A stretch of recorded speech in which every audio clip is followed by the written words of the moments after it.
What is wrong with us? I don't know. Maybe we're not meant to be podcasters. Oh, don't say that. We are. All podcasters have problems. No one's a perfect Perfection is not an podcaster. option. Whatever. What do people say? I don't know. Because my Who head's says perfection is not an option? I don't know. I made that up. Hi, this is Caitlin. And this is Sharon. And welcome to Real Housewives on Real Housewives, where we unravel housewives' story threads and keep the tea flowing. So chic.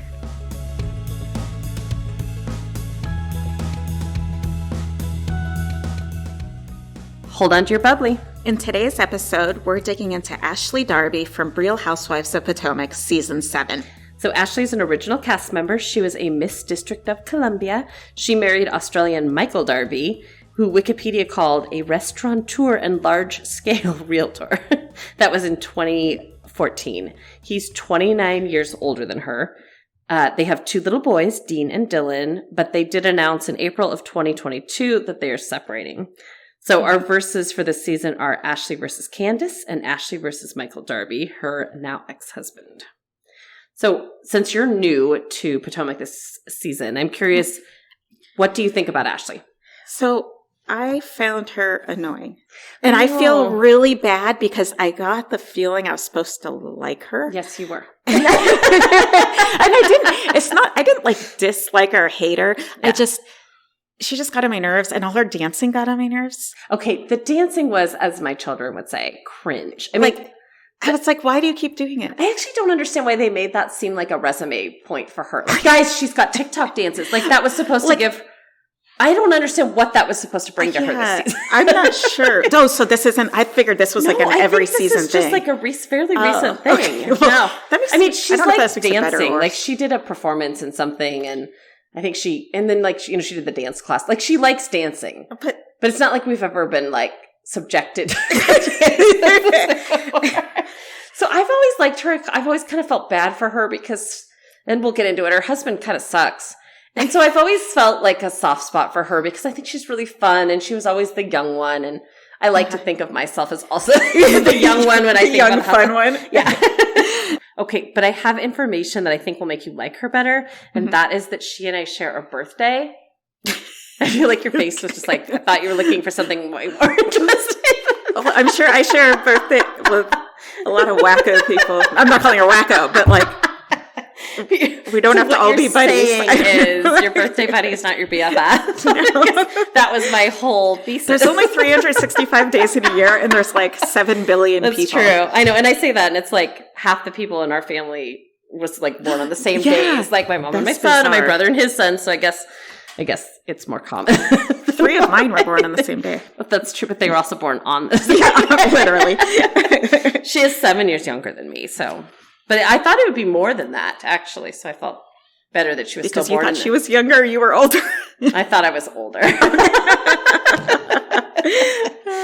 Okay, so let's talk a little bit about Ashley versus Candace. So just so you think that we aren't skipping over the most pivotal, lengthy argument of the season, Ashley does stir the pot with Candace's husband, Chris, this season.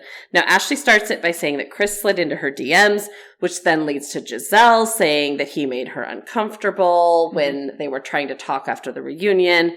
It'll lead to Deborah saying that he hit on her at the spring fling. It's a whole thing. Like, she starts this whole domino of events. Go back to the Candace episode if you want to hear what happened with that. Mm-hmm. So, essentially, Candace and Ashley are trying to have a better friendship. Spoiler alert. It doesn't work out very well. It's not going to work. So something happens at the winery this season that really ruins any chances that they have. Because for a brief moment, there's like a shining chance that they might repair their friendship. Mm-hmm. Let's do a little background because I think we have to on this. So Ashley's husband, Michael Darby, has had a bunch of cheating allegations thrown at him throughout the seasons. It's funny because at first I kind of felt like, oh, he's just sort of like this wacky, international guy. But I think it turns out he's just kind of a cheating, crappy guy. So the first cheating allegations that really landed in the show was that he was suspended in 2018 from the show when a crew member alleged that he groped that crew member. According to People, they claimed in court documents that Darby had grabbed and groped his butt during 3 days of earlier filming when they were doing Monique's baby shower. So he was actually charged with a felony assault with misdemeanor improper sexual contact, which is kind of a big thing to throw. Do you know if he was punished anywhere or like nope? So wait, what did you say? Oh, like did he get probation or go to jail? Or do you know if it was published? I said punished in any way. I heard published. I was like, well, I don't know. They have like a court. I don't know. I'm not a lawyer. Did he go to jail? No, he did not. Okay.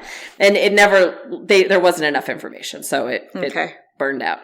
As they say in court language. That's like the legal term? That is correct, yes. It's better to burn outright than fizzle. Hey, guys, I took you in the law in 6th grade. It's been a long time, okay? In 2019, so Ashley was still breastfeeding with her first child. Candace had a friend send her photos, and we find out that Michael went back to a hotel room with this woman. He alleges like he kissed her, but he didn't sleep with her. They just slept in the same bed together, and then she took photos of him that ended up all lying. That's what I do all the time. Ashley kind of forgives him. They have the second child. But anyway, so there's all this stuff swirling around him that, again, it's like you'd be dumb to ignore all of this stuff, right? Yeah. So Candace spills the tea at the winery BS, as I call it, or burning session, that Michael essentially pays a fancy escort for certain acts, and he was a client of this person. Mm-hmm. So what now has come of that, so Ashley kind of loses it about this, gets really upset. Mm-hmm. People magazine explained that Real Housewives of Potomac's Michael Darby sues Candace Dillard Bassett for $2 million over, quote, insulting, I don't want to use the word, but, allegations. So he sent her a cease and desist, but she never went back on the story. Mm-hmm. So that's out there right now. There is a precedent in the law that being called gay isn't defamation. Which is good. Which is that's very good. That always irritates me. It's like, exactly. So it's okay when the woman took you to the hotel room? Yeah. Yeah. I don't know. I think he just is mad. It feels like you're drawing more attention to it. It does. Why not just let it go? I mean, I get it. He probably didn't see all the season footage and stuff, possibly, maybe. Do you think, does he like the attention? So I don't know. All I know is from him this season. Yeah. And just like little clips of him. Does he like the attention? Does he want to stay relevant? I don't think so. I think he gets annoyed by it. He does? Like, I think he kind of wants to but I also think he thinks he can do whatever he wants. I mean, one of the reasons that Ashley claims that they go into their separation is that she's kind of not willing to be as sexually free as they used to be in their relationship. Mm-hmm. So I do sort of feel like he's just always felt like he can do whatever he wants. Yeah. I don't understand why he goes for $2 million and pulls her name into the whole court thing over this. Again, it wasn't backed up by anything. Maybe he didn't know Bravo would bleep as many names and stuff as they did, but it's still an odd thing unless he's just okay, the only thing that I can come up with as I'm thinking about it right now is that if they were separated and they were going into divorce, it makes him look bad. Oh, that's a good point. It makes him look like maybe an unfit father. Mm-hmm. So maybe he's like, I'm going to throw this out there, and maybe eventually he won't even go through with it. Yeah. But he wants to show that he's willing to fight somebody to keep his character intact so that he can keep most of his money and keep his, time with his children. Yeah. I think that makes more sense. Yeah. Yeah. So who do you think wins in Candace versus Ashley? I think Candace wins.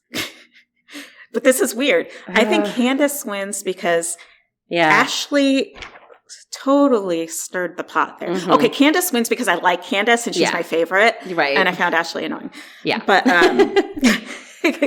also, I want to say Ashley, but I didn't like the moment where Ashley kind of says to Candace, well, like, how does it feel when the shoe's on the other foot, when they're talking about the whole other side that we'll talk about in the Candace episode. But I don't know. Candace doesn't come out of this looking very good. Why throw that out there for no reason? She also knows Ashley's going through a divorce, and they were trying to fix their friendship. Yeah. I know it was a burn But then session, Ashley does at some point also say, well, Candace told me this about you, Karen. But even Candace was kind of like, well, I'd been sitting on this information for a while. And Robin says that too. She's been sitting on this information for a while. Like, why now, I guess, is my question. Well, because they were coming after Chris. Well, okay, yeah, that's true. At that point, they were, but right? But Ashley, she started it with the DMs. I still feel like that was Giselle before was the burn problem. Session, yeah. It was. Okay. It was. I just still feel like, again, Giselle got let off the hook a little bit. Yeah. And now here are Candace and Ashley fighting over it. Because they have men that they're trying to defend, I Exactly. think. And Giselle's just like, stir the pot, sit back. Yeah. I guess that one's not hard. I don't know. I still kind of feel like Ashley. Yeah. I feel like hey, we disagreed on this that. is like the first one we ever disagree on. Feels like a special moment. I know. Okay, this is also really dumb, but you know her necklace? It says like Ashley Darby and there's a heart in the middle. Yeah. But like the is that Darby. What it says? Oh. Yeah, it's like A. I always assumed it was like the kid's initials. I didn't look at it that closely. I thought it was Darby and D-A, but then the one side has 2 letters and then 3 letters of her last name, so it's not perfectly symmetrical. And that bothers It really bothers me. Yeah. I feel that. I mean, they could have designed it so that it was balanced. Yeah, I feel like someone could have done something. You know what was interesting, too, is at the reunion, when they did the audience kind of Q&A, Ashley called Candace the least accomplished on the couch at the reunion 3 years ago.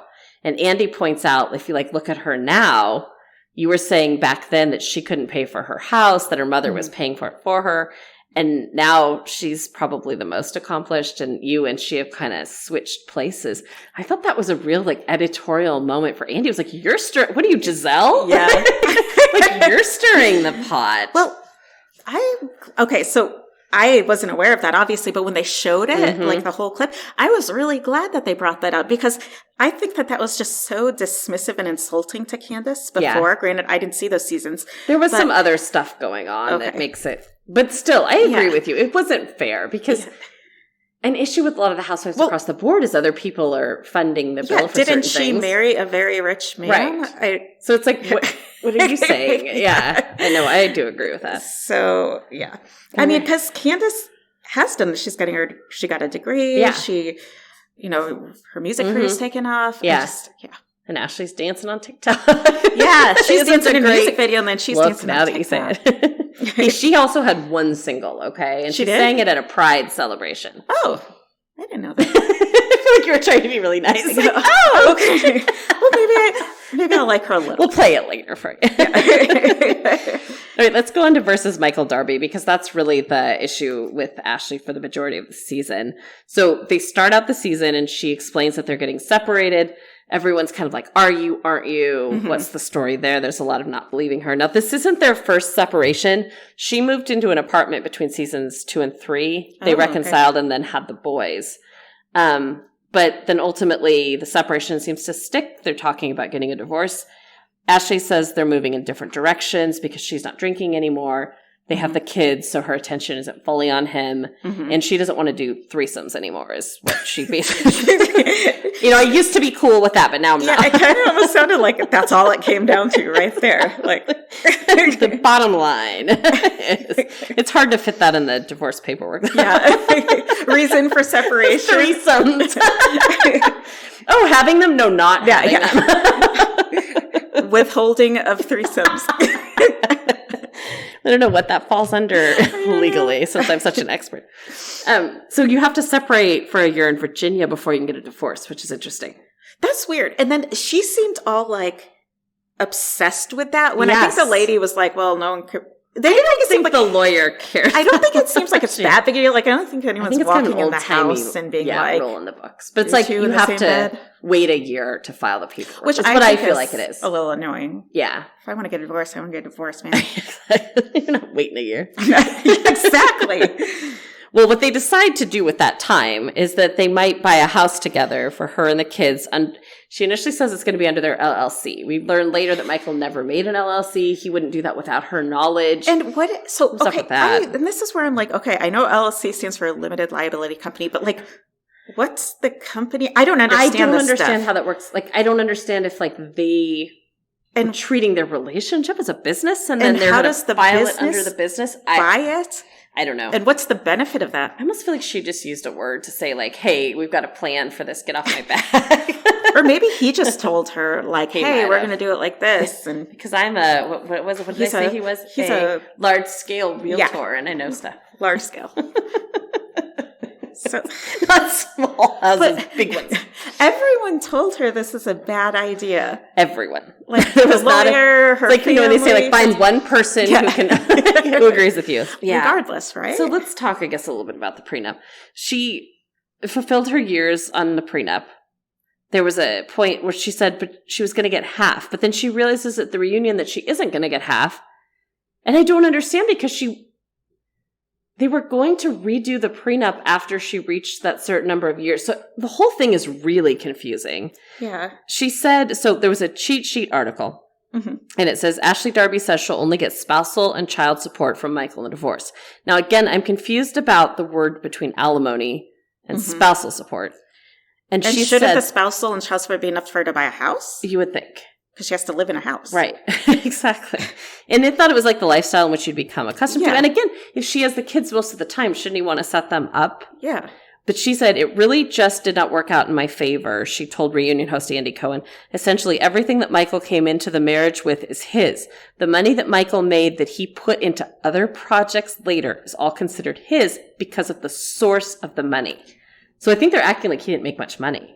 If he made that money prior to us getting married and he invested it into other projects, all the money from the other projects that he invested in is still his.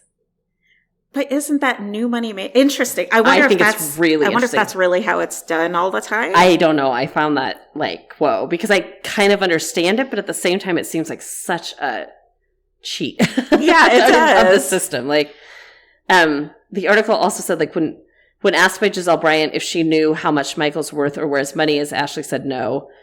Per her prenup, which she said is ironclad, she's not allowed to collect alimony. Outside of being granted child support for their 2 minor children, Ashley will keep the home she currently lives in as well as be awarded spousal support in case she comes up against any financial hardship. Yeah, so, and she said there was like a safety cheat sheet net because I didn't understand this. Yeah. I just felt like the whole thing was very odd. I agree. And why? Okay, why would you make it? Why wouldn't you just say, if you didn't want people to know, like, oh, it's half and half. Yeah, we're good. Yeah. We're all taken care of. Don't start except she had to announce the separation, I think, because legally it needed to start from a certain date.